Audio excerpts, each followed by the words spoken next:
Dunia maya dihebohkan oleh berita WNA yang mengajak orang-orang asing lainnya untuk pindah dan menetap di Bali dengan alasan biaya hidup yang murah di tengah penutupan pintu masuk untuk warga negara asing atau WNA ke Indonesia sejak 1 Januari 2021. Terlepas dari viralnya berita tersebut, sebuah pertanyaan pun tersisa tentang murah tidaknya biaya hidup di Bali. Dewayu Eka dari Badan Pusat Statistik Provinsi Bali menjelaskan, dalam 5 tahun terakhir Survei Sosial Ekonomi Nasional Susenas mencatat rata-rata pengeluaran per orang per bulan penduduk Bali terus mengalami kenaikan. Di tahun 2016, setiap penduduk Bali setiap bulannya rata-rata mengeluarkan Rp1.099.561 untuk mengonsumsi makanan dan bukan makanan. Di tahun 2020, angkanya naik sampai 37% menjadi Rp1.509.666.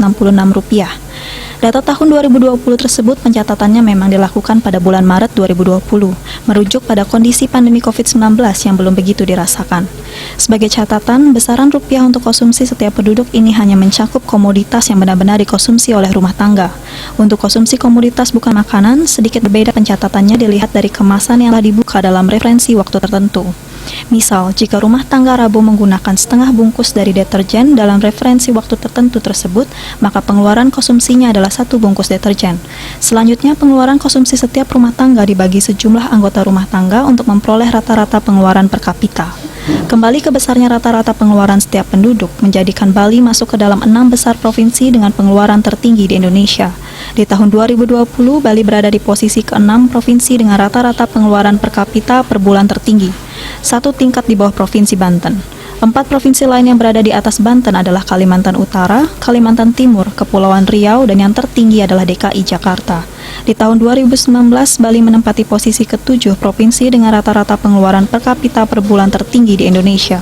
Lebih dari 50% pengeluaran konsumsi penduduk Bali di tahun 2020 diperuntukkan untuk bukan makanan. Namun kesan berbeda tampaknya dirasakan penduduk yang tinggal di Bali memasuki bulan April tahun 2020. Kota Denpasar dan Kota Singaraja adalah 2 kota yang mewakili Bali dalam pencatatan inflasi nasional. Terjadinya deflasi menunjukkan terjadi penurunan harga suatu komoditas, barang, jasa dalam kurun waktu tertentu. Dampak pandemi COVID-19 yang sangat keras menghantam Bali diduga telah menyebabkan terjadinya penurunan permintaan akan barang atau jasa di Bali dibanding wilayah lain di Indonesia.